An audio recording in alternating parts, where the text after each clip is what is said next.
Hey, how are you? How you doing, everybody? Good. So we were set. Well, I guess we can start. 7 p.m. Okay, this is the May 13th, 2024 meeting of the Solid Waste and Recycling Commission. And call the meeting to order, and we'll start with the pledge.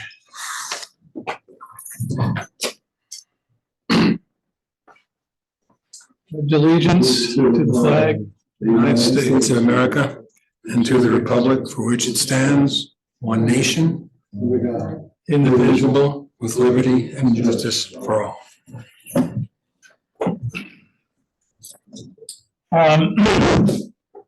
The first item is, do I hear a motion to approve I think we can do all three meetings. There's an April 8th meeting minutes, April 15th was a special meeting, and then the April 29th public hearing. I had a public meeting, public hearing, yeah, that's right. Whoa, look who's here, hi. Hello. A member of the public has arrived. How about that? Do you know the password? Here, that, right? Yeah, I got it. So is there a motion to approve the meeting? Motion. Second? All, I want to make a comment before you. oh, I'm sorry, Ben. Which, the words are fine, it's just I'd take out a bullet on the April 29th, under the section of brief discussion of old business. If you just remove the bullet itself, so that the pile, that third and second line should be one bullet. Is April 29th minutes? April 29th. That was the attachment to it, that was the, Okay, so this is minutes. I don't see any bullets in there.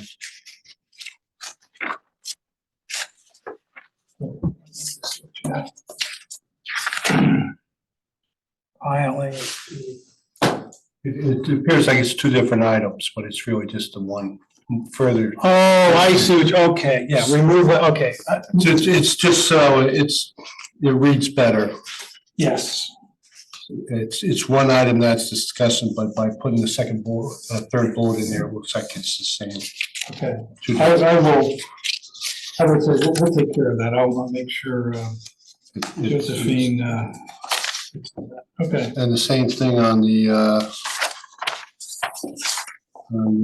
April 8th, under the old business and new business, where on the old business, it's the exact same wording again, where you need to remove that third bullet and have the third and second line be one item. okay, And under new business, remove the second bullet so that the first and second line. I'd like to say that when these minutes first came out, I raised this with Josephine and she said, can't change it. That's how the agenda reads. And I don't. But this these are the minutes. I am looking at the minutes. Okay. She said, can't, that's how it has to be. I said, but it ain't English. You know, Well, they're showing up, right now they're draft, and when we change them, it'll be the draft. okay, if, I just want to say that I brought this up and I got Okay, shot down. gotcha.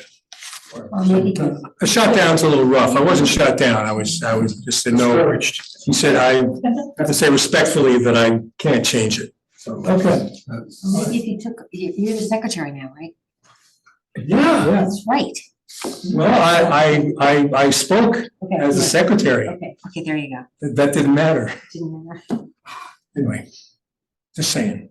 Okay, I think it, John, we can go over this tomorrow if you like.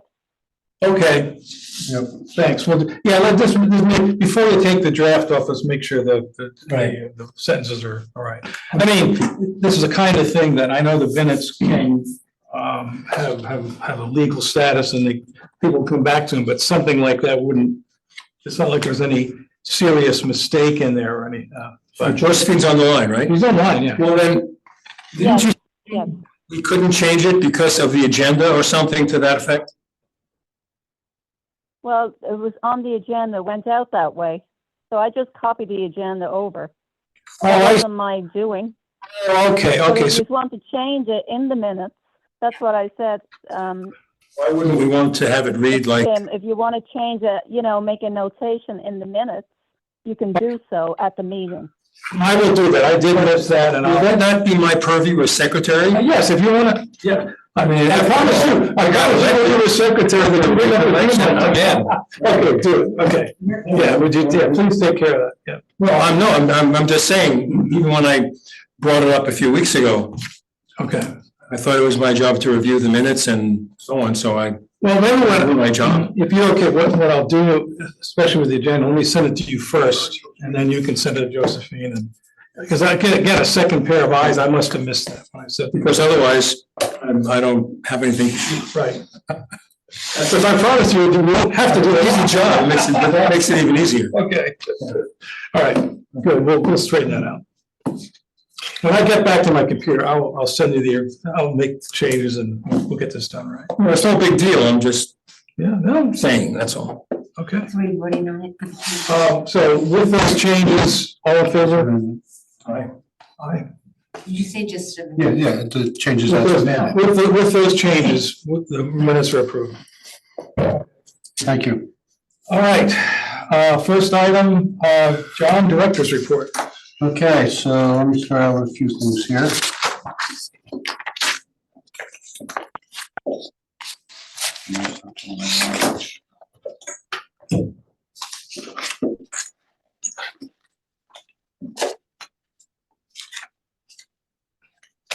So now we always ask for tonnages. And I'll hand out the tonnage of MSW, single stream, recycling, glass only, food waste only, food waste drop-offs, cost of haul to dispose of food waste. And what comes down is the food waste cost dollars per ton and the average drop-off. Thanks so much. Great. It makes it a little easier if I do that. And Josephine, I will give you one tomorrow. How's the waste weighed? So the people put it in, we have about 8 containers down there. And we weigh the truck that picks it up and carts it away, which is curbside carting. So we weigh the truck Tearaway. in and then weigh him out after he rolls see. it up, and that's the tearaway. Big takeaway on this is, just so you understand, since you talk about food waste. Right now, it averages about $258 a ton, which is more than twice what we used to get rid of normal garbage. When you say that, that is our cost? Yes. So and who do Because we're we? not charging residents. Right. Normally, it would have gone into the MSW where they've been factored in to their charges, but of course, we're accepting it separate at no charge. It's basically it's the tonnage that they take away, divided into the So we're paying $250 a ton to curbside. curbside. It's the average over the year. It's It's a few $1,000s, basically. Now, it is saving the $85 MSW tip fee. No. Well, yes, it offsets that, yes. It's out less than that. It still nets out as a cost. Right, still a cost. Instead of paying 85 plus the hauling, which is right now Plus 70 change, plus the hauling, you're paying 258. Okay, In July and August, when we go to twice a week pickup because of the heat, the smell and everything else, then it'll get a little bit more expensive. Of course, we're gonna be picking up twice a week. What's your understanding of how he arrives at this $250 a ton? Obviously, he's got his own cost of operating machinery, and I guess he has a tipping fee when he gets Yes. up to the. And he's got compost. compost, goes all the way up to New Milford. That's the big thing. Your carbon footprint is that you're driving from here all the way up to New Milford to dump it. Right. That's a big portion of it. Yeah. The other numbers are pretty much on target. We didn't have any glass pickup for this month of April, but you have nearly 30 total since beginning of the fiscal year. Can I ask a question or should I wait? Right ahead, no. The glass pickup, it's still a glass pilot. Now Oak Ridge is now, I can't remember the name of the new place.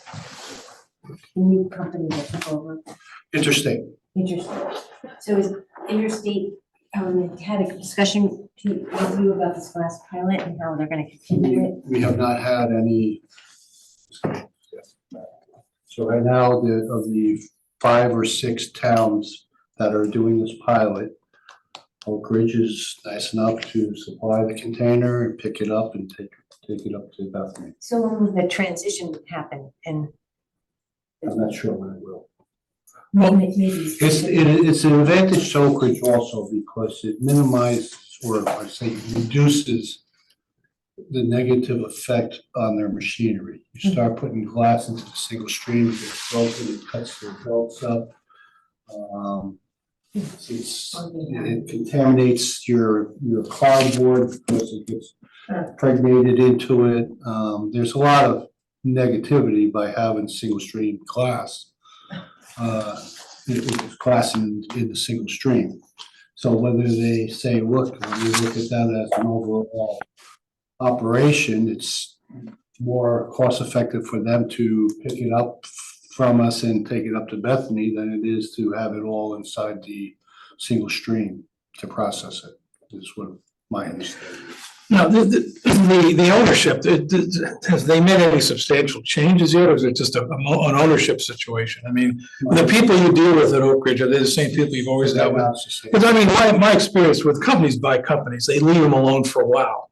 And eventually they might screw them up, but they usually leave it alone. So I don't think the name means anything, but one of the things later on the agenda, I would like to get back up to Oak Ridge and see their new operation when they're ready. Well, it's fine, but, you know, still, you're in a situation where all of a sudden things might change, and here you have this huge glass container, which is really super duper heavy. And you've gotten people trained to, you know, if we're really gonna push the glass Yeah. program, we wanna know that that glass container is there, and it's not gonna cost us an arm and a leg to Mhm. get rid of the glass. Well, you know, well, we're gonna, again, I wanna, not before, certainly not before the next meeting, but at some point, I'd like to get up to Oak Ridge and see what's going on, even if it's into the summer months when we don't have meetings. So we'll talk about that in a little bit. One further question, what does it cost us to haul the stuff to Oak Ridge or wherever it's called now? The single stream recycling is $26 right now up until July. $26 a ton. That went way down. No, that's always been 26 Oh, 26 for the haul. for the hauling only. Okay, yeah. So is that what you That's wanted? Oak Ridge hauling or just glass? It's hauling, and then That's for There's a tipping fee there? Single stream. single stream hauling. Okay. and then after it gets there, It was a $26 fee that's been constant for the past 5 years. okay, and what happens once the hauling gets? Then there's a tip fee that changes every quarter. Yeah. Oh, that's the market-based thing. Yes. And it And I will discuss that. If you want me to jump into that right now, we'll jump into that now. Your recycling rate changes, like I said, every quarter. For the first quarter of the year 2024, it was at $75.29. And that was for January, February, March. And it's actually dropped to $63.09 for this next 3 months of April, May, and June. So that was a significant drop. The cardboard market has gotten slightly better. There's somewhere for the. Oh, is that what it is? Good. That's a part of it anyway. That's a portion of it. Well, one thing that Oak Ridge seemed to be running into is their cardboard was so contaminated. There was a lot of moisture in it, they would send it off and then it would be like so contaminated. So Pretty maybe, much nobody is getting paid for it now, until there's places you can actually. But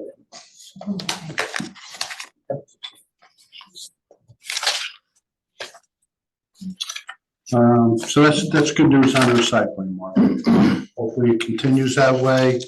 And when they get their equipment fully operational, hopefully we'll even. So, John, over a year, let's say it now stays at that level. What kind of savings does that represent to the town roughly? Ballpark. I'll tell you right now, for the fiscal year of 94, I mean, for FY 24. So last July, September, we were paying $94.27 a ton. We had a high at one point back in FY 23, October to December, of $99.22. So you're looking from, and that was $98 and change, and then it started dropping to 90, then back up. So it kind of was going up and down. So this has been the probably the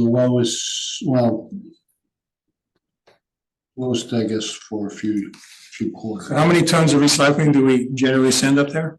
We basically are around the 55 to 50. I usually budget 5650 because that was the number, 5,650. But if I start looking back at which we used to do,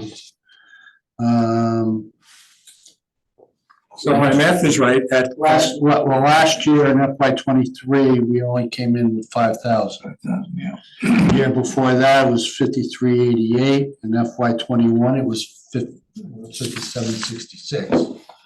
So it's kind of came down and slowly. Yes, sir. Is part of that the glass? Or is That included glass. That included glass in there. Oh, that So includes. some of these numbers are without the glass pilot, but it Right. does include glass that is in whatever people single go strand. in there. So if you put the pilot back in, That's only 30 tons. for the whole, Since the first of the year. Since the first of the fiscal year. So if- for the fiscal year, so it's closing in on the whole year now. Yeah. Okay. I always forgot about the fiscal year thing. So if we go with a round number of 5,000 tons and at the $100 a ton level, that's $500,000. Did I have that right? No, 50,000. 5,000 times 100. 50. Yep.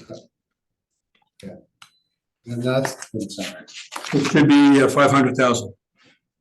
Right, 5 times. Oh, yeah, for the whole yeah. Yes. Okay. I was getting hooked on the glass for a second there. Yes, it was actually, and then you add in the, if you start adding in your hauling, your recycling comes into about what was my number? I think I used to remember, it's like 750 or something like that. Was the, Okay, so $750,000. $704,000 you could almost figure is our cost to recycle. And before we go any It'll further, help reduce it down. just let me take a minute. Before we go any further, we should go around and introduce ourselves for Josephine's benefit and for the record. I'm Tim Besler, I'm the chair. Ron Blumenfeld, secretary. Becky Bunnell, Sustainable Fairfield Task Force with Waste. Is the pirate co-chair? John Cattell, Assistant Director of Public Works, in charge of transfer station operations. Mike Pasowitz. And then you might. And then Brad? And Brad Topar from Big Little Sanitation. Thank you. Okay, move on. Oh, I'm sorry, and Ellie, I spoke with her earlier, Ellie Patahi is also here.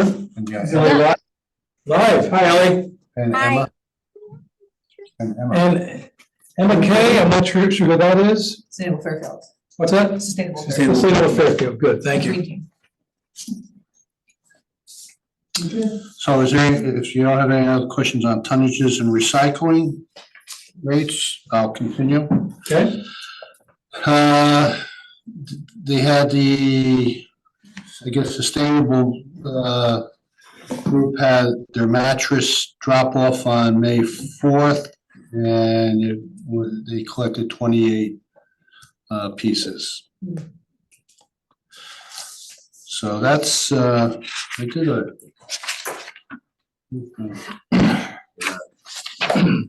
So that's been going down. It's, you know, it's nice that the people don't have to bring it to us and pay to get rid of it. But just to, it's your historical on your mattresses, which is done twice a year. The one before that was done on October 14th, and they had 47. Before, and on May, 1 year ago, May 6, 2023, they had 54. In October of 22, they had 69. In April of 22, they had 67. So they're up there now. They're slowly coming down a little bit. Their next drive will be in September 21st, 2024. Continuing along, let's see, we got that. Interest, exactly. The transfer station operations and hauling bid is out on the street. It's on the town's website if you want to look at it. If you go to the town's website, then to the purchasing department, there's a section for bids for 23-24, and you'll find it near the top. That went out on the street on Friday. We have a walkthrough this coming Friday. The actual bid date opening is on May 29th. So bids out. Jumping back jumping over to Haz Waste Day. Our Haz Waste Day is September 28th, so it's not in the middle of the summer.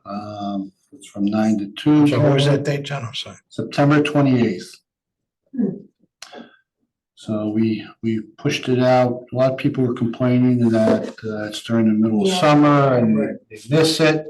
And it always conflicted with my APWA conferences that I have to go to.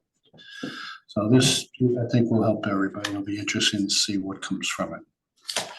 People are also able to take hazardous waste up to 90 Sergeant Drive, which is up in New Haven.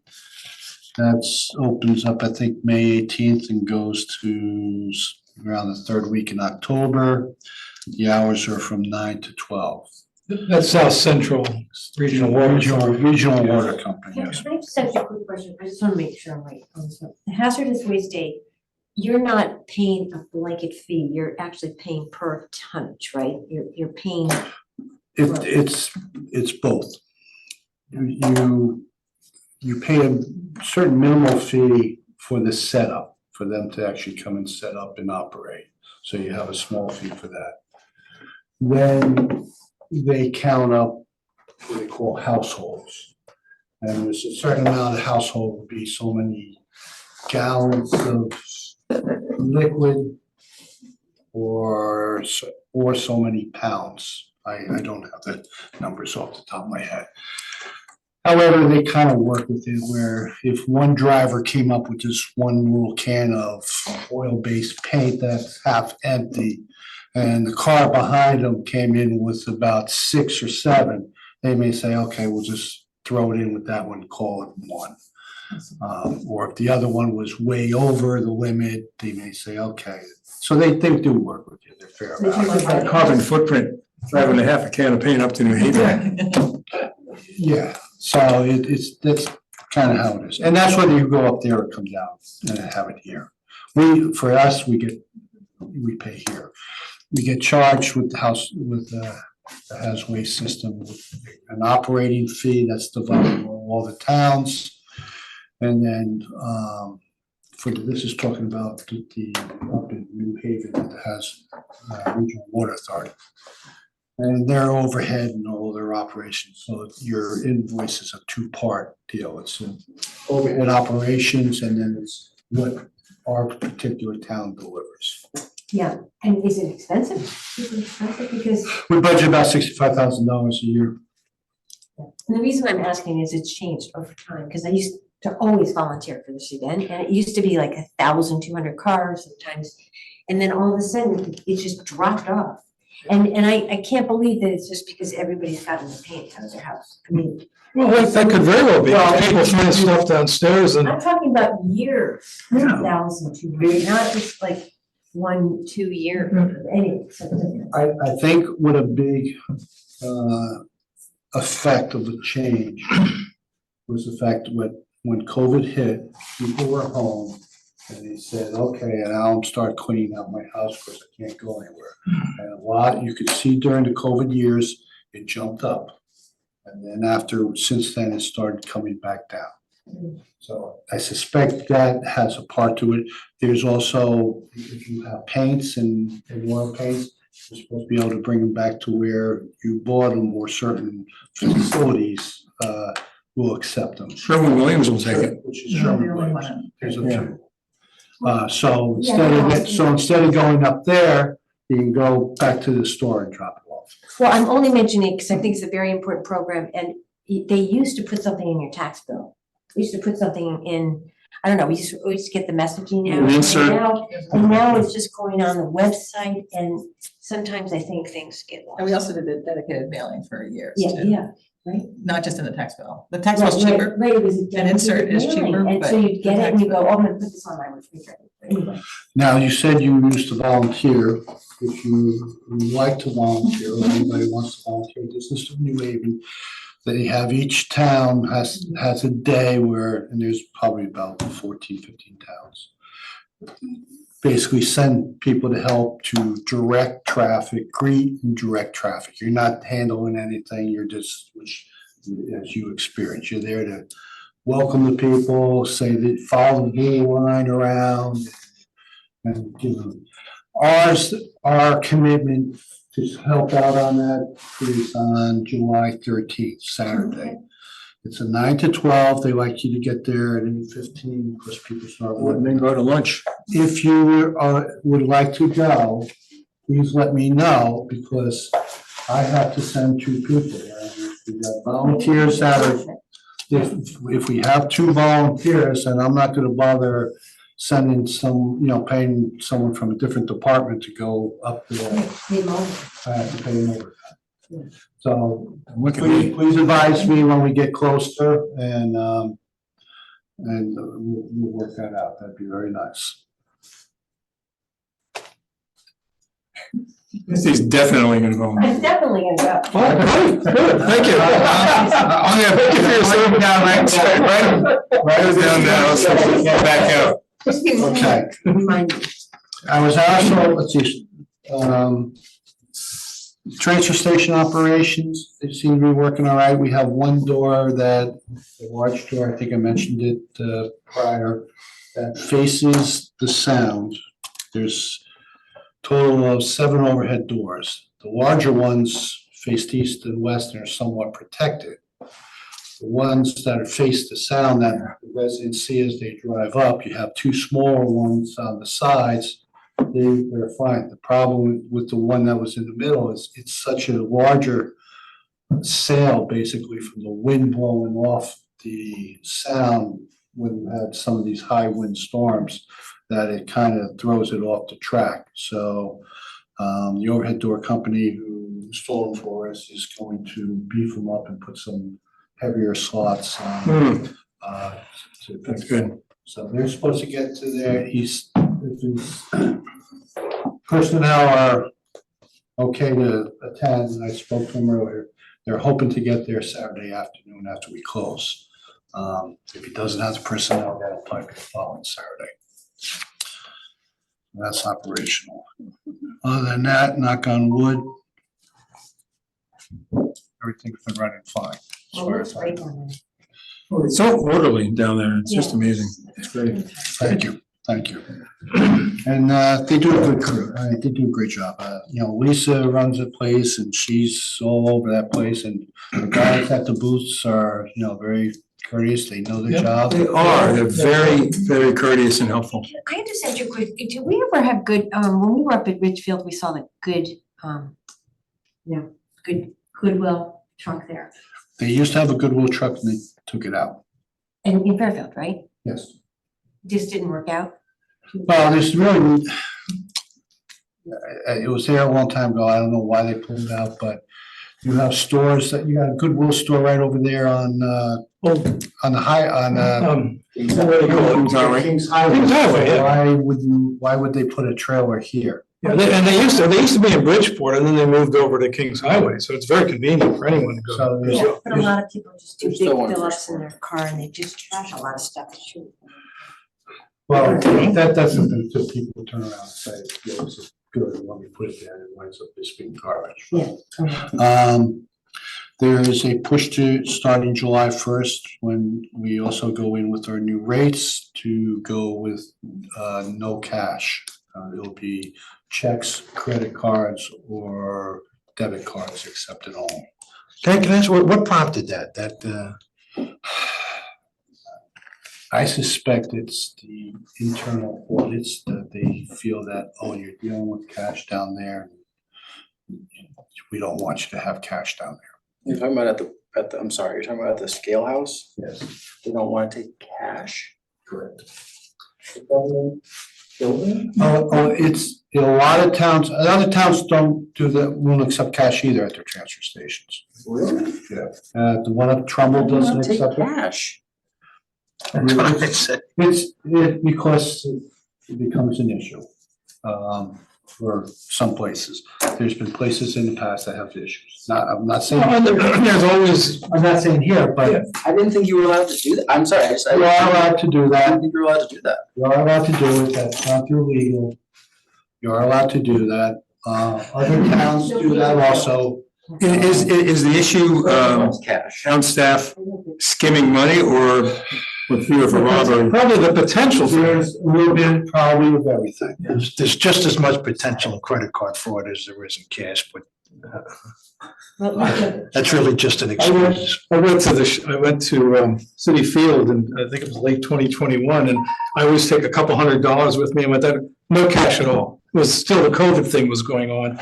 And I think it's still the case, with a lot of arenas, they won't take cash anymore. Matter of fact, my haircut, people won't take cash anymore. Yeah, I'm with you. I don't, it's crazy. There's more tracking, I believe. Yeah. Yeah. That you have a secondary paper trail to verify it. Now, your company would have an account there, right? So you don't exchange every He time gets you billed, bill. he gets Yeah. billed. Yeah, we get billed. Yeah. But, I mean, theoretically, I could come down and pay cash. They'll take a check at the window. Till July 1st? No, he'll still take a check at the window. I see. I'm saying, like, right now, Okay, if gotcha. I didn't have a check, theoretically, I could put $300 or $400 on the counter and, right? Up until July first. That's what I'm saying. So Right now. The folks who are driving in to drop stuff off for $7, they're having to use a card. Yes. I do that, I But is there a fee? Is the town charging a fee? yes, there's a fee. It is bad. There's a fee to using credit cards. Yeah, the town gets fee. Town gets fee. Yeah, town gets charged. Sure. Not the resident. Right, that's what it is. But, So the town's not charged, because a lot of places now are charging card users. The town's not gonna do that. no, the fee that was set is $7 to the resident. That's what it is. So the town thinks it's worth it to pay the extra money to use the cards. Yes, it's for tracking and auditing is where they feel that, they want to do that. See what the blowback is. Yeah. But, they feel there's more accountability tracking.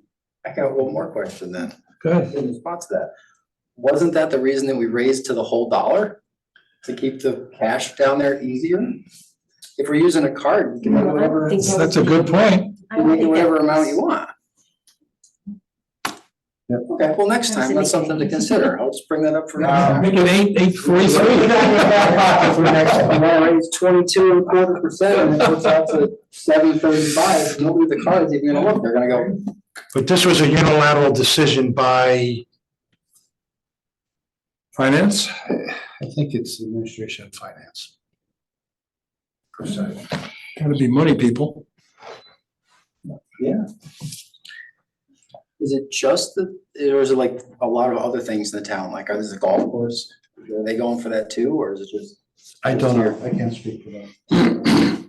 Is there gonna be a tap to pay feature, or is it gonna slow things down? People now have to. A credit card by nature will slow things down.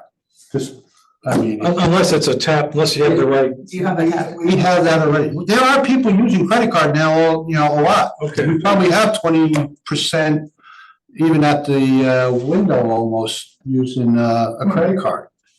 So we do get a lot, like I said, I am a Monroe resident and I use the Trumbull transfer station and therefore I have to pay them. And I think they raised theirs to $8 right now, last time I went there, as a drive-through. And it's always a credit or debit. They got rid of it. Before that, they had little cards that you had to go to your town hall and buy these things in advance. Wilton had that too. And then you go down and you hand them your card until it go in, so that they kept the money at the hall. It seems like. Like a punch card kind of thing. No, it wasn't a punch card. It was I'd go in and buy One for one. one, ticket. yeah, 4 little stickers, and 4 little cards that were about that, 2 by 3 or 3 by 3 inches, past for the transfer station. And if I had a really large load, I was using a bunch of them. After 10 visits, you get one free. So I'll make a prediction. Next year, the town's gonna start charging us that credit card fee. But that may be an odd number. Let the minutes show. I don't think. I'm not often right. I don't think. Back a year from now. I don't think they're changing it. I have no intention of trying to push to change it, unless the board does. They'll get that money back. What was the other last one I had? Transfer station overhead door, and I think that pretty much wraps up about everything. One thing I want to bring, your question, Mike, about the warnings and fines. Yeah. I, Yes, I did. That's It where was obviously a typo. I couldn't believe it. I know it. I put it out right here. So since I've been here, which is, I don't know. That's what I tried to stick with.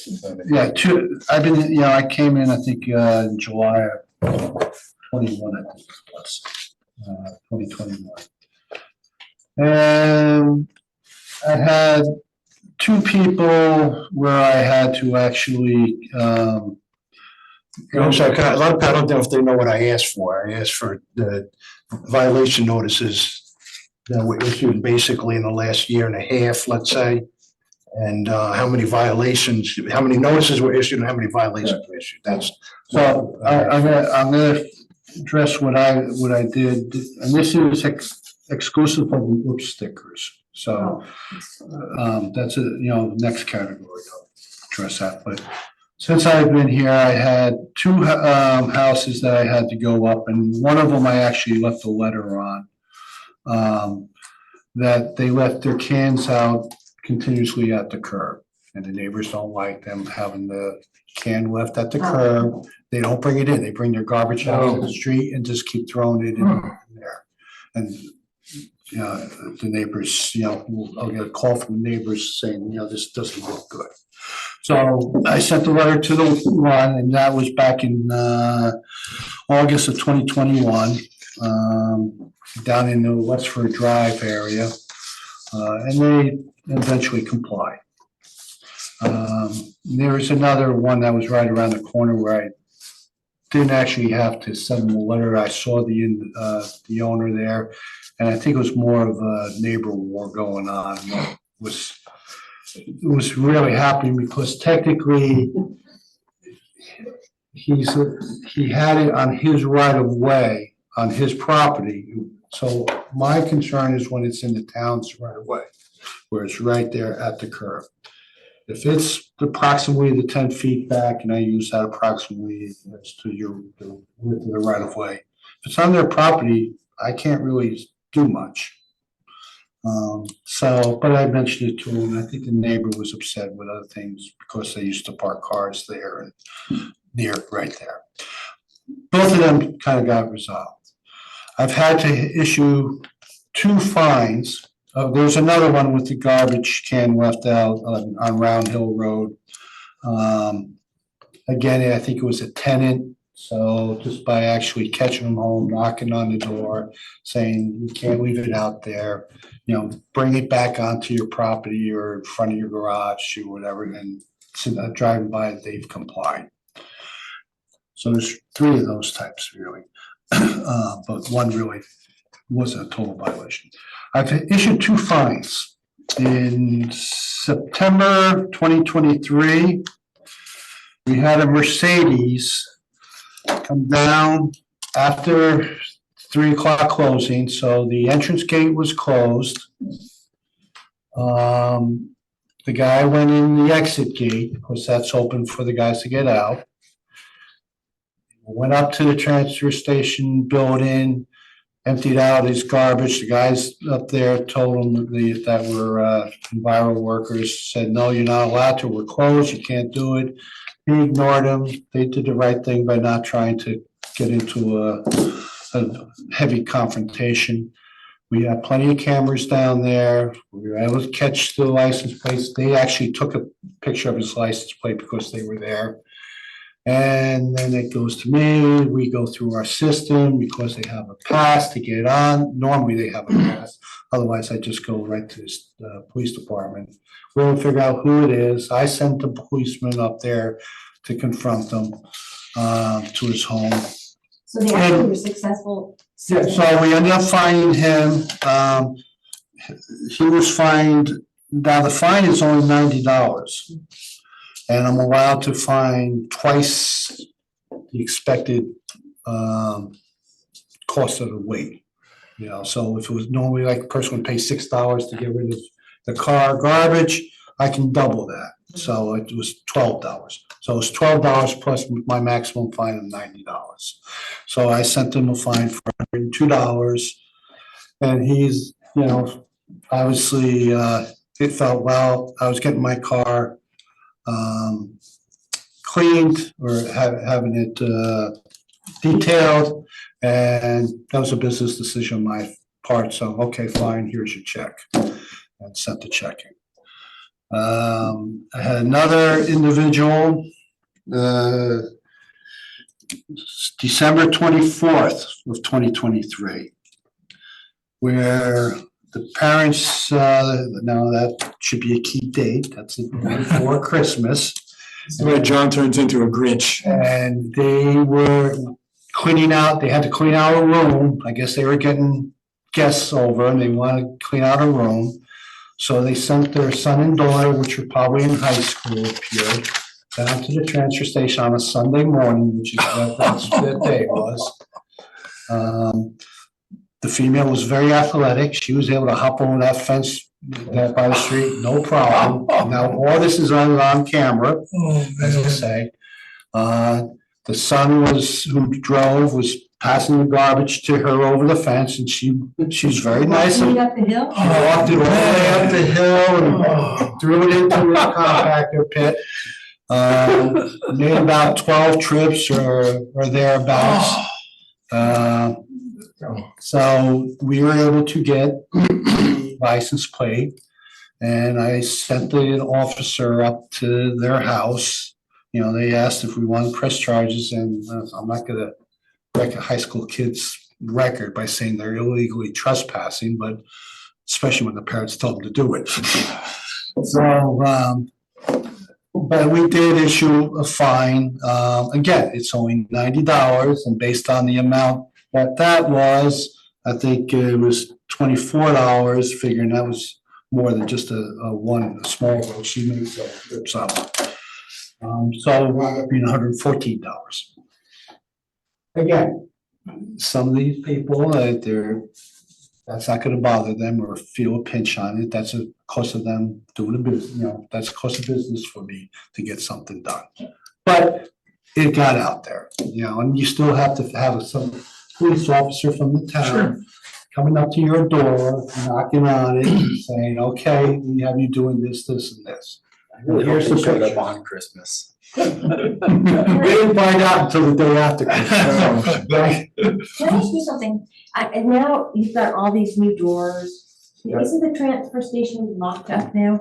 Yes, Okay, because it seems like it would be really bad if somebody could get in there so easily and could dump all sorts of bad stuff in there. My concern isn't that as much as somebody getting hurt up Right, inside. liability. Or some kids getting in there and messing with the machinery and getting hurt. That was my push when I got here and went through the whole process of asking for bonding money to do improvements up there, was to put these stores back into So operation. now they're all, Except for this one that is Right. is open, but it's getting repaired. But at the time of this incident, This was before they were. Right.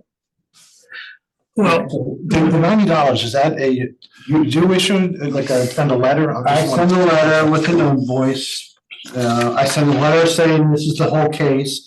Here's pictures of your license plate or whatever, timestamped and everything else. I have a little file that I keep on it.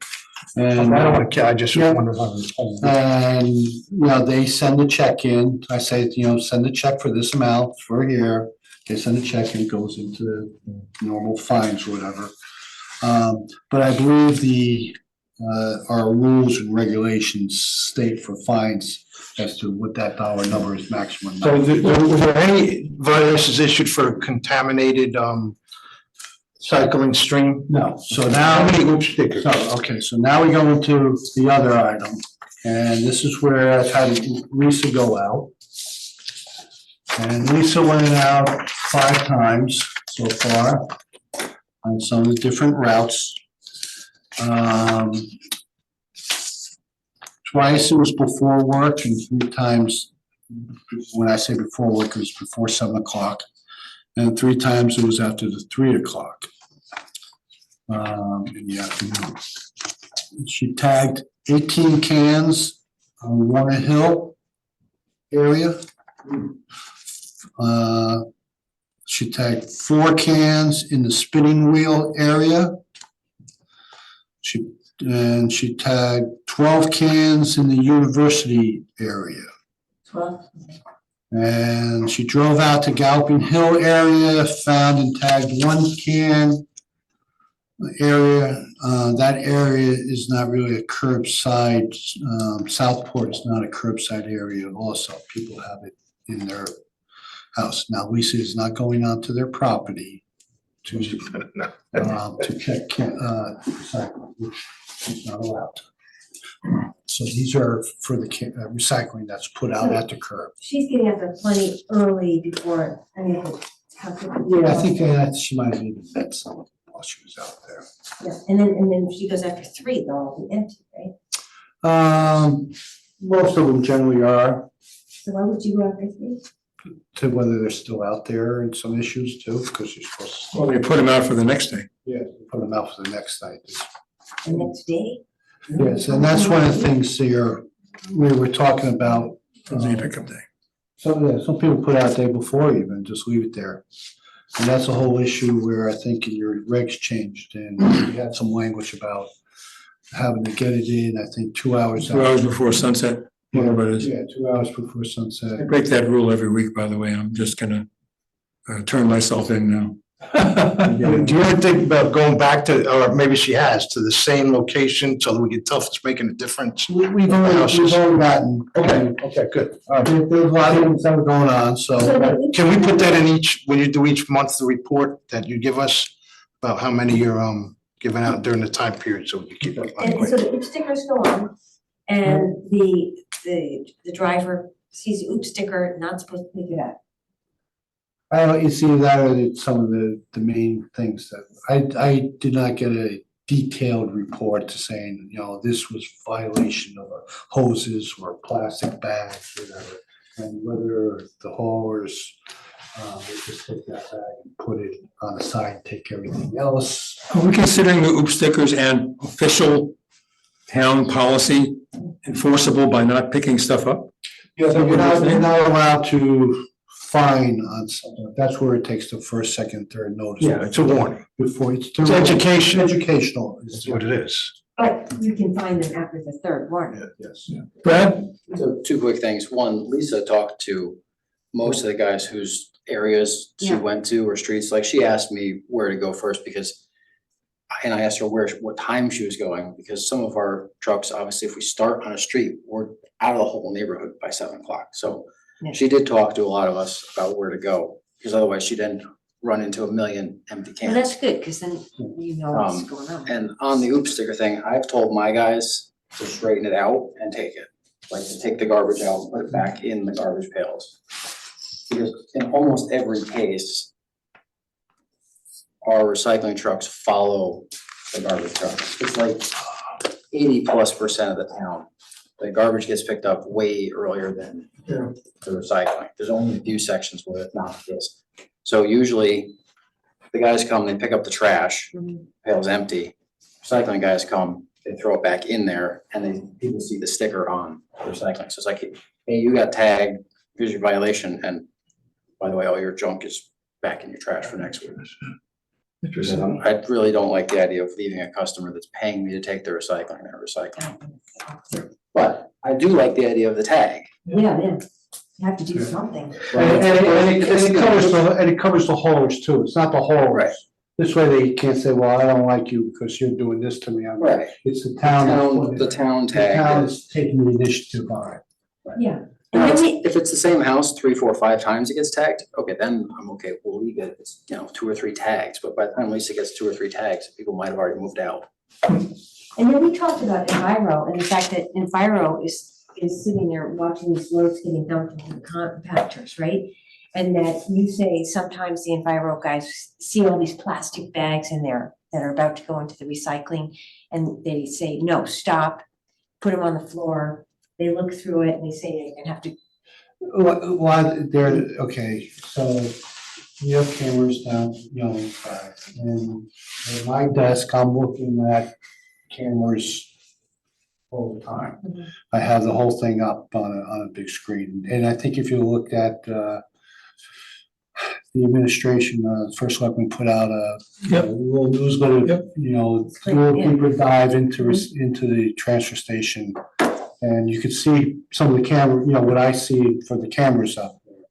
And I will say it's gotten better, because there were times that, I used to see a lot of these plastic bags being dumped, and I would call down police and she, if she didn't see it herself, and when the guy, once you catch the guy the next time, or she'd call the office of the hauler and say, hey, we're getting too many bags in these recycling trucks, you gotta stop it. If the guys catch it sometimes while it's going in, because they can dump right into the hopper. Sometimes when you get a lot of trucks and it's not all the way in, the hopper's almost full, and you're dropping on the tip floor, getting pushed into it. You start seeing all these bags, and then we'll tell the guys, say, hey, start pulling some of them, throw them on the other compactor side. So Well, they're doing it, Enviro's doing it's a little bit of both. It's a little bit of both.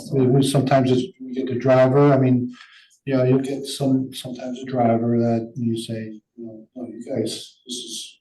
it. Well, the only point I'm trying to make is Enviro could be much more interactive with these haulers, because Lisa can't be up there all the time. No. And the tracks and Enviro's sitting there, right there at the compactor. So I put this up, I projected the draft new regulations. This is chapter 9 here, but I think I think as I mentioned to you, these are being, we approved chapter 4, which are the new fees. But the rest of it is being reviewed by the town attorney. And I'm hoping that their review is done in time for the next meeting so we can vote on these and make them official. However, we have some time now. If one of the questions I have, do we really want to keep $90 as the top offense? It's been there for 10 years, so. Yeah, you're right, it's an old number. Well, I don't know if the amount really motivates people. You're not gonna make it that high. A lot of times it's people, it's really about education. Yeah. But some people need a little bit of a push. The 2 violations you gave out, they're kind of extreme. Really, where we want to make change is out in the contaminated stream. I'm not as concerned about the people who are hopping the fence. You are. Where the town is, but that's not gonna change what's happening here. So really, we didn't issue any fines to anybody who contaminated their stream. Yes, because it has to be 3 shots. And then what is the fine gonna be? This is $90. That's what I know. It's capped at $90. Well, and again, That's the, weight. No, I don't think it needs to be more. I don't think the amount's gonna motivate anybody. I think it's about getting you talk about audit, you talk about cash before, it's almost like an audit system. If Lisa goes out and she hits these streets and then 6 months later, she should go back, or 3 months later, hit the same streets to see if it makes a difference on those streets. And that's how you're gonna get people the second time or the third time, and then you could hit them with the violation. Right. And $90, I mean, it could be more, but it's not the amount that's gonna motivate anyone. I'm just thinking $90 has been that way for 10 years. I think 150 would sound a lot, maybe get a little more attention. I don't know. But that's something we should think about. Notice at 150. What's that? I think. Well, it seems something that you'd notice at 150. Well, then, I mean, why don't we decide, I mean, I can let, we eventually vote on this, but if 150, 200, whatever you It think, has to but be, it has to be something substantial. 90 is not- Because you get 3 chances at this. I don't mean to, but that's another example of us doing something that's really not gonna impact change. Okay, So change is can the I- process. Can I Come on. intervene for a moment? So I'm hearing all these about behavior change, and I think the best example is the basketball hoops. All it took was one sticker with a threat that we will fine you if this basketball hoop is still here. And everyone on my block took it down. Hmm. No, So well, the threat of get that. $90 or $150, I think you'll get a good group of people. I'm just saying this because I saw it with the basketball hoops in our streets. Okay. Meaning that you don't think it should change, Ellie? I'm saying the OOP sticker saying that, if we see this again, there will be a fine. And I don't think, the basketball it was very vague. It didn't tell us what the fine was. So our imagination went wild. But I think just the threat of a fine is enough for someone to say, wait a minute, I got to do something. You're not going to get 100% of the population. So maybe, that's where you need to actually implement a fine to get the rest of the people. But I think I expect to see a big change just with the threat of a fine. Okay, good point. That's my report. Thank you, John. Okay, well, for now, we agree, we'll leave it at 90 or? I mean, we could change it. I'm just saying, though, that's not what's gonna make the difference. I don't mean to. I'm just, Difference is having a process in place. so considering it's, Into that, Make it 3 digits. yeah, thank you. Digits. How about 125? 99.99. Oh, but credit card only. Many of us have been in the fine business for a long time, and fines do not really motivate change. But the fear of most of the people like Ellie's talking about are people that want to do the right thing. And sometimes all they need is a letter saying that if this is going to happen if you don't, or just be reminded that what they're doing is wrong. Right. And that's what the OOP stickers, I think if we continue to do that and build on that program, that's going to change. Yeah, and nobody likes the big orange sticker on anything, whether it's a basketball hoop or the garbage can. It calls you out. Well, And those stickers, something you can put on there and they really stuck at. since this is going to be, 125, does that sound I reasonable? think it should be a 3-digit number at this I point. like that. So let's make it 125. Hey, 10 years, $90 is more than 125. So let's, okay. I agree with the 3-digit number. All right. That's scary. Okay, so what I'm gonna do, we're gonna vote on this whole thing. What I'm gonna do is ask Attorney Perry's to change that 90 to 125. And in the meantime, John, especially if there's stuff in here that still could use some changes, let's get it done. Because I would like to be able to, after June, we don't meet again in September. I think it'd be a nice idea to get this thing done. So I'll take care of that. And along that line, we talked, well, let's see, where are we here? Going to the next. I'm done. Well, okay, the report on the visit to Ridgefield. Well, I think as everyone knows, You know, I mean, we had a, I wouldn't call it a completely wasted trip, because at least I saw what it is. It was not working. I don't know what happened with that email, but believe me, I got emails all day long. I didn't get her email till 8 p.m. I know. She probably should have called, but I'm not gonna go there. What was really weird is that she said it was shut down just the day before, something like that. Not at all. When the piles were growing like No, stuff. I don't buy that. And they had this other pile there that had so much plastic. Oh, it was that plastic not biodegradable. stunning the pile. I was just curious what was. going Well, on. I frankly, I thought that, had I known to talk to someone at Ridgefield myself, I would have done that, but at any rate, at least we saw what it was. I've given my opinion about that. I think if we were going to do something like Fairfield, it should be enclosed or weather protected in some way. And I'm coming from my knowledge of the composting operation that we have at the treatment plant, which is, now that's granted, that's a whole different deal, but it's dewatered sewage sludge, and it's enclosed, it's aerated, it stays for 28 days, it has a mechanical turner. It's an operation that has to get a good result. It's not just let this sit for a while and, again, but I think the other thing we learned, and I mean, Ron, if you want to mention that, you talked to curbside compost. My understanding is that all of the 3 places that they take the food waste to have plenty capacity. They have a lot of capacity. And I know we're talking about transportation here, but for us to go, and again, I'll stop talking, but in my opinion, for us to put something in Fairfield, just for Fairfield, I'd like to see something regional, whether it's here or somewhere else, but I think it would be great if in fact we get a lot more food waste separation, which I think we should do. We should have one closer to us here, because the closest one right now, I guess, is Danbury, right? Well, there's one in Westchester County, even Weston. I think New Milford's. New Milford, yeah. And then, yeah. So I'm done. That's about all I'm going to say about the visit, but at least we did walk through it and, we're able to talk about it. And I regret, John, especially you were up there on your own, but at least we saw what it was. Well, not really, but. Self-directed walking tour. Yeah, self-directed. But I'll let anyone else that missed you, Ron, John, comments? I don't think that was just shut down like the day. Oh, I agree, yeah. Maybe a month before, I don't know. I really would wonder what happens in the wintertime and after huge rainstorms.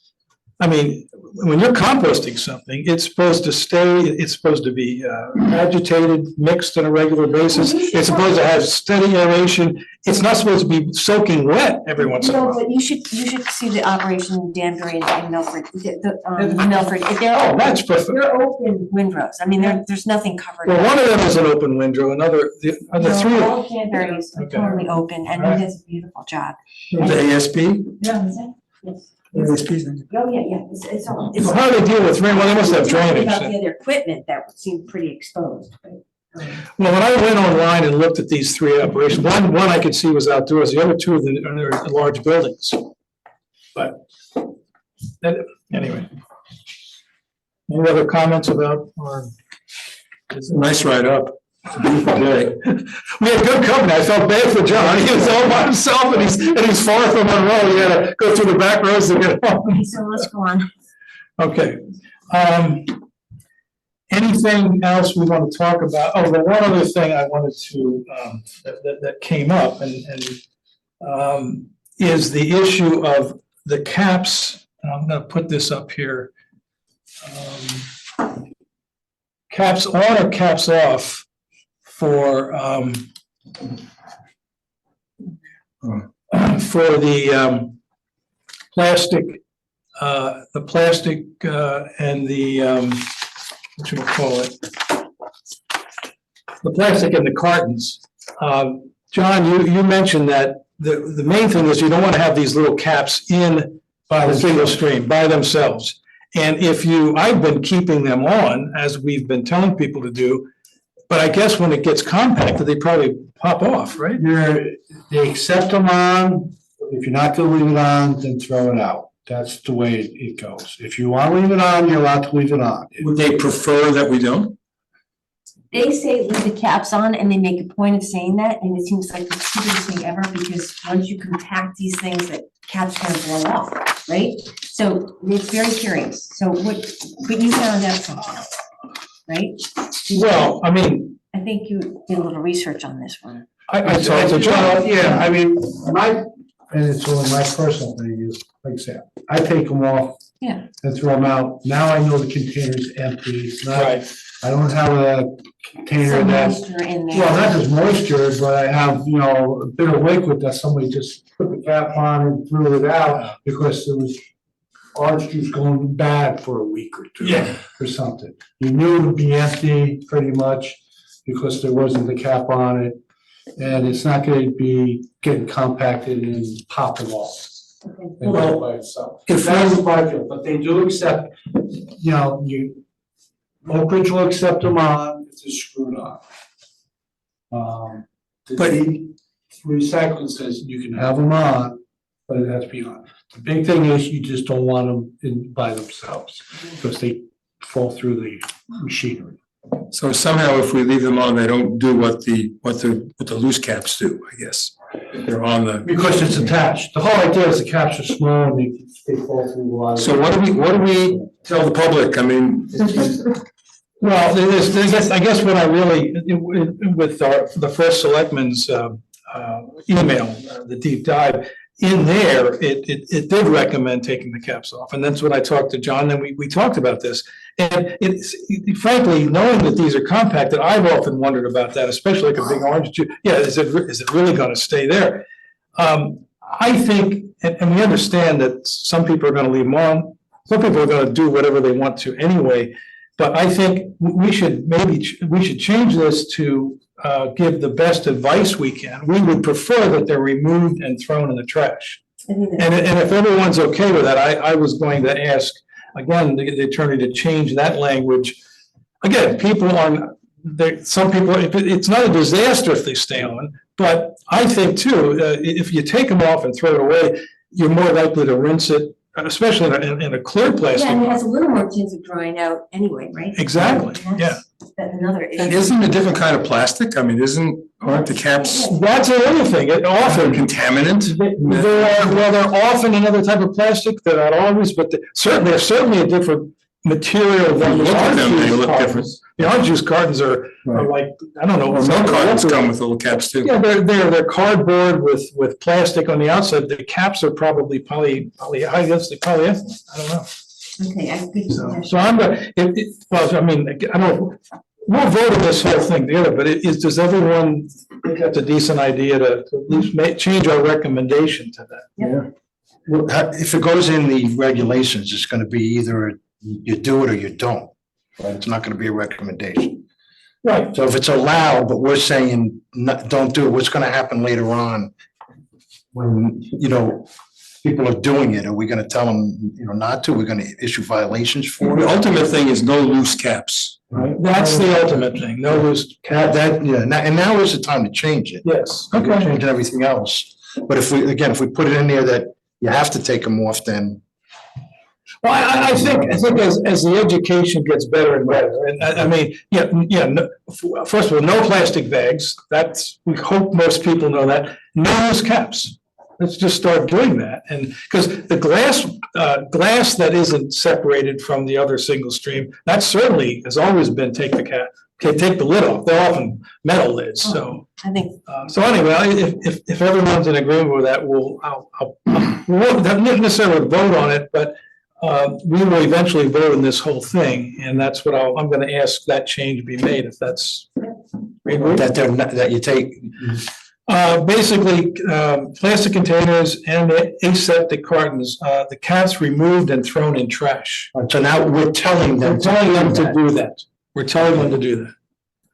it just makes sense on so many. As a last- I don't disagree with you, but again, it's we can't even get people to stop throwing things in there that they're really not supposed to. Now we're gonna tell them something else and more education, and then down the road, it's gonna become an issue because we're telling them not to do it, and then we're gonna have to enforce it. Well, It's just another enforcement aspect that's but I think, problematic. and I agree, but I think that, you know, it's certainly, right, please. Continue. No, I mean, My vote is that off is better. okay, Everything else, you don't want corks out, metal caps off. okay.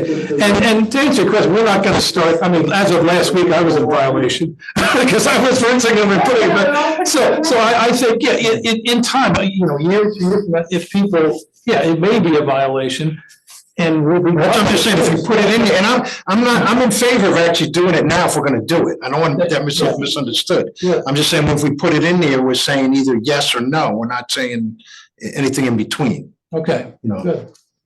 All right, well then, okay, I believe that's settled then, and I will get this to the attorney. I'm going to ask the town attorney, hopefully he can get his work done within the next few weeks, so that we can bring this up at the June meeting, because after that, we're off until September. And at the same time, I think I also, I don't have to spend a lot of time on it now, but I want to get some things on the website. Just a couple good informational pieces on our website. And this would be one of them, this revised advisory here would be one of them. And that's something we can work at. I don't know if I need approval for that or not, but anyway, we'll talk about it. And let's see, what else? Content, we talked about visitation. Now, for Oak Ridge, to visit Oak Ridge, who?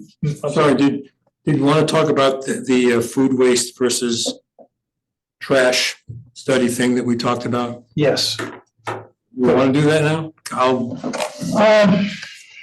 Sure, go ahead. try to be brief. You said you had something to bring it up, but I actually made some I've got it right, copies of it if you I've got it right here. can't project it. There it is. All right. I don't have copies, but let's see, let's go into the first, just to make sure everyone can read it. I don't know if you can. That's good. Well, this is the main, you can, that's the gist. that's the gist. Basically. But I've been separating my food from my trash for a long time, as well as recycling, of course. So basically, I was reading about what percentage of trash is food waste, and you get number estimates like 24%, 22%, 26%, and so on. But I was looking at my own trash and my own food scraps, and at the end of a week, I had my little itty bitty, trash bag, nice, clean, dry trash, and my big sloppy food thing. And they weighed about, it seemed to me, they weighed about the same, or the food even weighed a little bit more. Yeah. So I decided it might be interesting to look into this a little bit. So I recruited 6 households, myself, Tim, and 4 other people, to actually weigh their food scraps and weigh their trash at the end of a week for 4 weeks running. And the results are here for 6 households. So it's 24 weeks worth of trash. Again, it's net of recycling, which we're doing anyway. So these families did the recycling as they always did. Right. So this is just about non-recycled trash, basically. And MSW and food. Right, it's food and non-food trash, basically, and the weights thereof. So what it turned out to be was that the food waste actually was 59% of the weight of the non-recyclable trash. Right.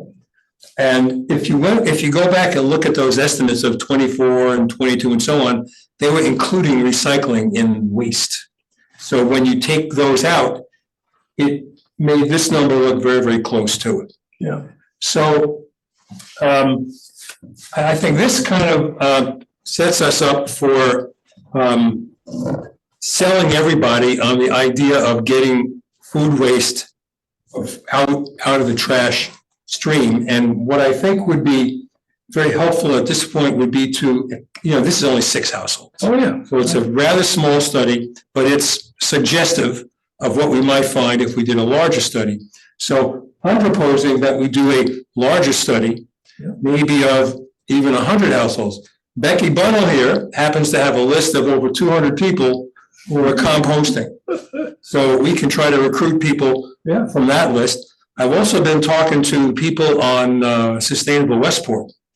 And they have expressed an interest in perhaps joining us in doing this study. So we could end up with a pretty large number of homes, which would be much more convincing than this 6 study, because I could see people looking at that and saying, well, it's only 6 households, so why should I pay any attention to this?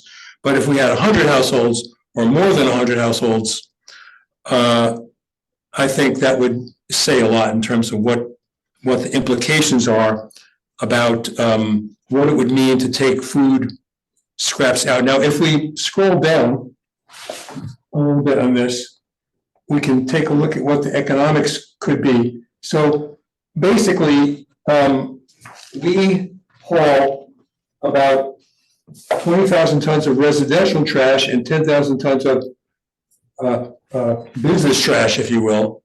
And so that comes out to 30,000 tons per year.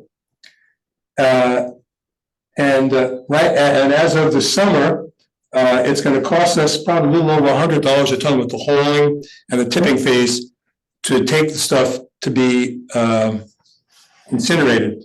So if we could get, if we conservatively estimate that our food waste makes up 40% of the total trash. I'm guessing it's more, but let's take this estimate. If we got 25% of the food waste out, which is about 3,000 tons, we could save the town $300,000. And then as we go on to the fantasy level of taking all of it out, we could save the town well over $1 million a year. And this is based on the estimate only 40%. Now, this what I'm making the case for here is the economic and financial case, let alone any other case of diverting food waste out of the trash stream and what the financial implications could be to the town. Obviously, we've got to work with the haulers on this because there's a whole new thing that would have to come in to make everything right with everybody, obviously. But what I would assume is because food waste actually costs us more to haul than trash does. You're gonna have to take that right now up to New Milford or somewhere else, and it's actually gonna cost us more money. But if you were to take that savings and do, if you needed a covered ASP, that would pay for it. That alone would pay for a covered ASP, and then you wouldn't pay the hauling costs. Now you're really saving money because you now don't have to haul your food waste and you're reducing your trash. Yeah, I mean, I'm there are. This is just sort of a starting point for taking a look at options we could have about what to do about getting the food out of the trash stream, and then of course, what do we do with it, and where does it go, and so on. But so, these are things that we have to work on. I'm just making the case right now that I believe if we did a larger study, which I'd like this commission to endorse, if you will. Yeah. Because I don't want to go, running off on my own and doing these things, which is what I did here. But just to find out if this holds up, and if it does, what do we do about it? Because I think there's a big opportunity here. We did a wet bag compost program in Fairfield. It was like 200 homes. Really? Early 90s, it was with Procter & Gamble. Procter & Gamble supplied us with a couple months worth of brown bag, biodegradable. They were like a brown bag with plastic liner and like 200 or so trash pails to give out to homeowners. So I will try and dig up our numbers for you. Oh, I'm very curious to see that. I mean, it's kind of dated because it was the 90s and we're just barely starting with recycling. Weights are weights and food is food. Yeah, I mean, the food's probably Should be relevant. than the recycling side. Yeah. And people are eating just as much then as now. But That's so interesting, and why did they I'm gonna do have to that? go really far back in my records, but I was a little kid. But we did it in Fairfield. I remember we had pallets of bags delivered and pallets of plastic kitchen trash pails that we gave out. So you remember this as a kid? It was a big deal. I had to hand out, I remember going with my father, like, driving in the back of a pickup truck, like, throwing. Like a newspaper. Throwing plastic trash pails on everyone's front porch. Cool. They wanted to do it. We did one whole section of town. It got weighed in Fairfield, and I don't know, I have to double check. Yeah, I don't what's the remember what results we did with it. Yeah. I think we just weighed it and then it went in with the trash. What and was the reason to do the study then, way back then? just to get Prehistoric times. your numbers that you had there, was just to generate that. It was just to look at the feasibility of a program like that, what it would cost to run, what we would use in fuel. Right. Would people actually be receptive of it? Right. Because we didn't, the problem with what you're talking about doing is you're kind of cherry picking, because the people who are gonna raise their hand are the ones who are gonna be really, really good at it. We just threw pails out on people's lawns and said, this is what we're doing. Yeah. So some people didn't even do it. Some Sure. people put the pail right in their trash, and the next week we collected it with trash. So, but that's good. That gives you a good balance of people who really wanna do it, people who are not interested at all, and some people who are somewhere in between. I'm not saying this is a bad way to do it at all, but you're gonna get people who are the most interested in it, who are gonna be the most dedicated to doing it all the time. Well, sure, and again, this is, is this something that we ask people to do, or do we mandate as a town, or ultimately, or whatever? It's a hard thing. But I'm just sort of starting out, but I think, what I think would make sense would be to make the financial and environmental case. Yeah. For doing this. Yeah, well, I can tell, I personally want to thank you, Ellie, and Ron for getting me to think about doing this. I'm number 2 here, and it blew me away to see that 66% in a month was food. And I didn't think, well, we don't waste, this is 2 of us, we don't waste a lot of food. Well, banana peels, rinds, all that stuff, chicken bones, and of course, a lot of, I probably have twice as much weight that I take out for recycle. I'm in a condo, so I just take it out to the bins. Probably about twice as much weight recycle than I do with trash now. But now I get, my trash lasts for a week. And both you and Ellie told me that, it was hard to believe that it truly. Empty little bag, Well, and. big little to come pick up with, which I'm very happy to do, because you pick up the recycling too, so I'm not complaining. That's one other really, I'm just so curious, one other question. Did anybody in that list have kids? Yes. If you go back there, there's some households with 4 people. I'm assuming some of them were children. Well, my question, are those children or those like older parents? Oh, no. Parents, okay. My hesitation was. I just know I have a 4-year-old. And a couple of years ago, the amount of weight of diapers was just not. Well, you're right, there are lots of variables, the weight is- absolutely, but It's this is just an introduction to the whole project. The decision we had to make was, okay, now we have, those two items there, that takes up room in the bottom of a refrigerator. We had to make a decision to do that. But again, yeah, we don't have a refrigerator full of kid stuff. And we do it, but now, yes, I have to take it once a week or so down to the transfer station, and I'm using gas and all that. But there's no way I would not keep that in the refrigerator. Because otherwise, so good. And I have 280 names, and they're the names we got for the people who basically either purchased or got free the compost buckets. So, and we can actually sort them by size of household and presence of kids. Good. Younger kids if we want, because I think to your point. My point was really that, from birth to like. What about pets?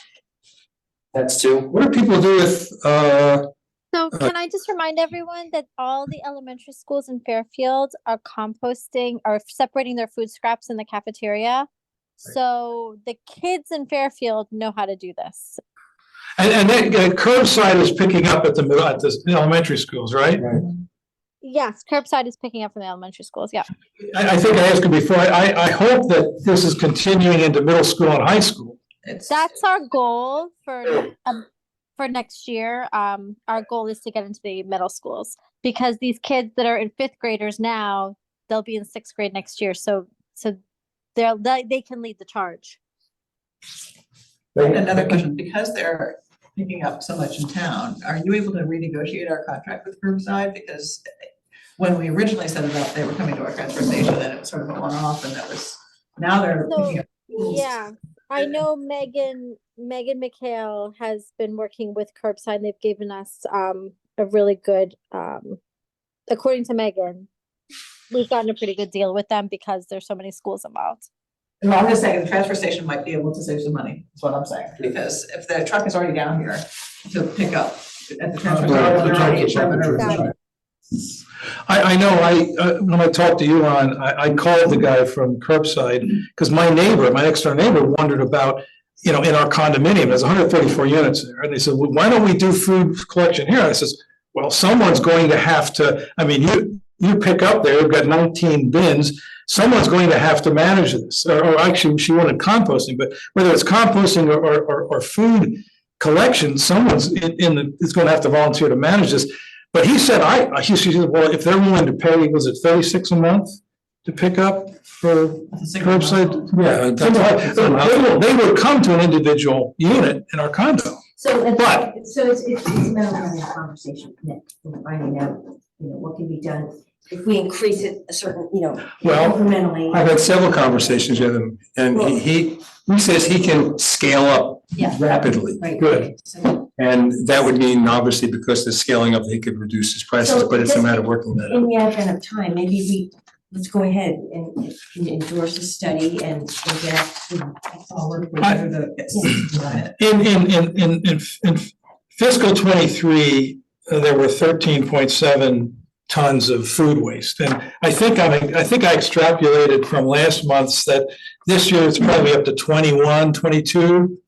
If you take the 17.9 so far and extrapolate it, I think it's round numbers 20 tons. I mean, I'd love to see that go way up, because he can add more bins there, the more people that bring it down, but.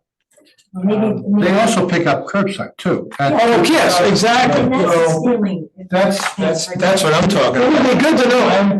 I'm too lazy to drive my stuff down to I the think transfer station. they do like about 40, I'm not gonna do it. so Okay, 41 tons rings a bell, and that was, that they might have picked up last year. okay. I'd have to. Yeah, that 40 tons okay, so that might be the total in town that he's Yeah. picking up, okay. We should endorse information. them doing this study. Yeah, I'd like to make a motion that you guys Yeah. say it's okay to go ahead with an expanded study. Second, Everybody's interested. yeah. Right.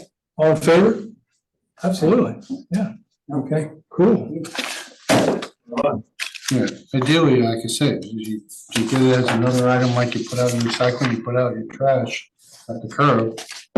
When I first joined the commission, I went and read a lot of stuff from the state about, just talk about food waste and the weight and the moisture it adds to trash that goes to be incinerated. It's ridiculous. You can't incinerate wet food. It Yeah, goes, wet. but this has been going on for a long, long time. And there are, of course, we know, I think Stonington does a complete separation of food waste, but Stonington's, 20,000 people?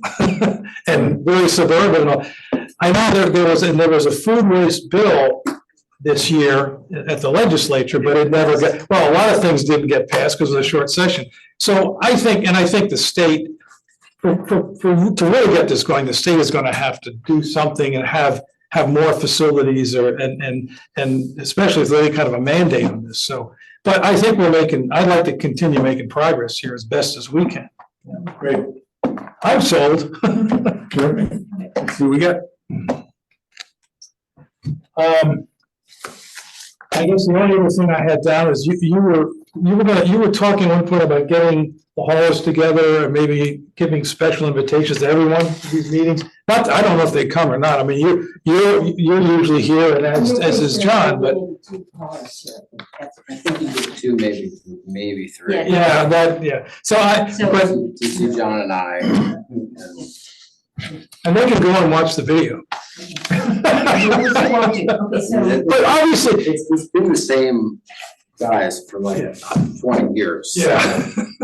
If they didn't come, I'm not sure how you turn that stuff. Well, I really appreciate you and John coming though, and you really contribute. I mean, I'm learning and I just thank you so much for showing up. so, All right, so I think, well, I believe that's about it, unless someone, I'm gonna shut up. Is there a new Becky. section? What's that? Is there a new business section? Absolutely. That's what we're in, I think. We're in it. I'm looking at the wrong thing here. So can I propose that we evaluate another recycling item for the transfer station? Megan forwarded this next Trex option, where they basically, we can make money by collecting plastics. So the Trex operation, basically, you drop off all your plastics, and this is more film, plastic film, but it's also bubble wrap. Stretchy stuff. Oh, and for composite decking? Yes, that's. Oh, this is Trex. And what Oh, they do is, we would need to find a place at the transfer station where we can collect it. But they will pay us per pound or per ton, probably. When we say film, what kind of So plastic? if the things that go around your. Plastic stuff. Plastic bag. Plastic wrap, when you wrap, You get from Amazon, like plastic. Amazon bags, yeah. Amazon. how about the things that people put over their boats? Yeah. Jeez, that's a lot. Pallet wrapping, it can, if you can stretch it, it goes. It can be a Stretch lot. wrap, yeah. It can really be a lot. And that's the stuff I bring to shop right now. yes, you bring it to ShopRite or to Stop and Shop right now. And Whole Foods has stopped doing it, but you used to be able to bring it to Whole Foods. So if we were able to collect that, Do they still accept it? Yeah, they accept it. I don't know what happens. There's a little bin. they take it and bring it back to their distribution centers and then they bail it up and then they send it out to Send it to Trax. Well, isn't that more convenient then if you're taking it back to the store? Well, it's pretty easy for me, I agree. but other people might not shop that way or whatever. And people are going to the transfer station anyway. I mean, I put bubble wrap in the garbage. A lot of people do. Yeah, well, because you're not supposed to put it in recycle, so what, you know. Yeah. What is what you- I just want to, oh, sorry, excuse me. Okay, Hi, Emma Kay here from Sustainable Fairfield, and I'm on the green teams. I just want to point out that I think the other worry with bringing the plastic bags to the grocery stores is that it's not actually going where it's supposed to go because they get overwhelmed or the wrong staff person is there. And I guess the idea would be that if we're doing it at the transfer station, then we have a little bit more control over it being not contaminated, et cetera, and getting to where it's supposed to be. And we make money. I mean, we basically will make money on the number of bales we give them. so they actually pay for this. We don't, no one pays for it. They pay us. Correct. Oh, that's what I mean, yeah, the Trex would pay for Yes. this. Who bails it? Who bails it? So the way it works, if I understand it correctly, and so we'd have to do some exploration. Yeah. But my understanding from the flyer, and I'll send it to John to Yes, look at, please. is that we would basically have to buy a baler based upon a financing operation that they would work out with us. And I don't know how that would actually work, but once we've paid off the baler, which is a year or so, then all the number of bales and tonnage we get paid on a per ton basis. Someone And, operates the baler though. we would have to have MRO operate the baler. And we would have to have an inside area to do that. They don't do it, you can't just do it outside in the, Oh, you need a building. you need a covered area. And they have to monitor contamination. You need another individual. It's labor intensive. Yeah. And balers are not so easy to operate. It's not as simple. Kind of goes back to, remember we had that big push on the digesters? They're great. Digesters are great until somebody throws a fork in it. And the balers have the same issue. Once the wire gets caught in it, or they fail constantly. And they have to repair. I'm just throwing that out there. So you're not just one baler, you may need two balers. You need So if someone one goes- who knows how to run. It's not simple. That's why safety saying factors with now you're, Bailers You pull got it. your arm real quick. yeah, they cut you up. Is this something that's happening elsewhere? It's a program that they offer. So obviously people are doing it. Maybe we just call around and find out Just what's happening, what the see what's issues going are. on. I mean, it's. Give us some information. Just asking us to explore it and decide Yeah. for us. Sure. It's not, I If haven't it, looked into or called yet, but if it makes enough money to fund another person and fund the balers, that makes it worthwhile because you're taking out of the MSW to start with. So Yeah. we're gonna save more money, but it's gotta make enough, like John, it's gotta make enough to fund all of these. That's a lot. And then you It's a lot. got benefits It's and a lot. everything else on top of it, and it so. may not be a full net, it might be a half net. Because I mean, you don't need someone bailing every Well, single. because you're not telling people only come down these hours. well, can't you collect it? And then he, once, you know, at the last 2 hours of the day, he'd put it in the baler, and so you don't need someone there. I suggest we find a program that's already in operation. Yeah, they must be doing We it. should find someone Look to do into it. it. Yes. Questions. I can't pretend to answer. Yeah, send us, please send us the information, and if there's something local, that's a field trip. Yeah, sure, yeah.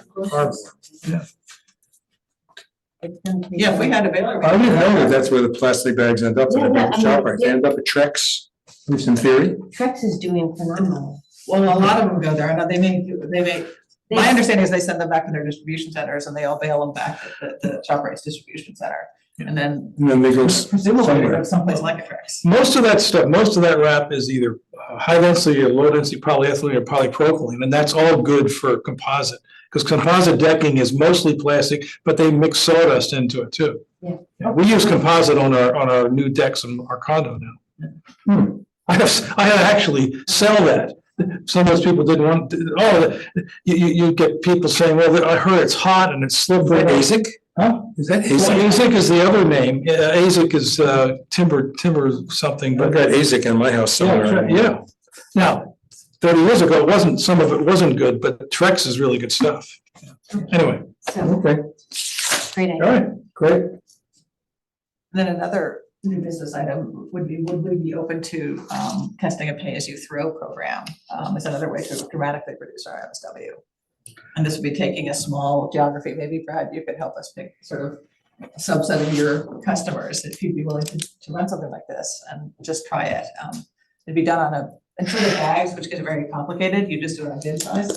So you offer people a medium bin, small bin, large bin, priced differently and. That's what I do now. What? That's what I've been doing since like 95. So you could actually then run your numbers for us and show us what it, We do small, medium, large, and then the rest of the price is based on where you want us to pick it up. so that is a place you throw.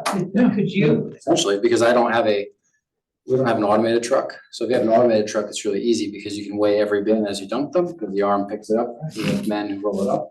but you charge different Yeah. prices for the I bins, can't right? weigh everything, so we try and combat the weight issue in each home by categorizing it in a size bin. So theoretically, you're limited to the amount of weight you can fit in a 96-gallon pail. Most people don't go crazy. So what do you, and you charge different prices for each of the three sizes, I right? charge a different price for, well, it's two sizes, and then I have a lot of customers who have 2, 3, 4, however many carts they want to have. Right. So we just tack on for more service. So could you run your numbers and then would that be something we would consider expanding to the rest of the town? Because that's a great program. Run the numbers, like just how many homes are size X, size Y. Yeah, Yeah, that'd be easy to come up with. yeah, because I think if people knew that they could go to a smaller size, like you're talking about, you have one bag. You don't need a Sometimes 60 two. gallon, you certainly don't need a 96 gallon, I mean, you don't need it, you need a tiny tote. And you might be The paying smallest we for, do is 65. oh, that's the And smallest, that's two normal trash See, bills. I don't even know how big that is. would you go to? So a normal, no, absolutely not. Because it doesn't work. They don't handle well, they don't tip well on the truck. You get one, it's not the same, there's something about the way they design the carts that there's certain things, dimensions they cannot change because the truck cannot change. The 32-gallon carts just don't work. They tip over constantly. We tried a few of them, people didn't like them. If you get them heavy, you put one heavy bag in, if it's on top, it's on its side instantly. The wheels are about this wide. They're like that, by like that. They're really small. Like if you have one normal kitchen trash bag and you put it in, the second one, you kind of have to give a little. 32 is like what the food waste. But a normal To give you- round, like old-fashioned Rubbermaid round trash pail with a little dome lid, those are 32 gallons. And you get a lot more in them because they're round and they're shorter, but you have to make the cart high enough to hit the truck. They just don't work well. That's my personal opinion. We don't order them because they're You handled them, I'm believing you. yeah, and they're just as expensive as a 96-gallon cart. I mean, they're like $1 or $2 less. They're still $50-something a piece. It just doesn't really work out. Okay. So yes, I can give you. We should learn a little bit more about it. Yeah. That's what? Yep. That's That's easy for me to do. Well, I'll enter, if there's nothing else, I'll entertain a motion to adjourn. So moved? Oh, I second. All in favor?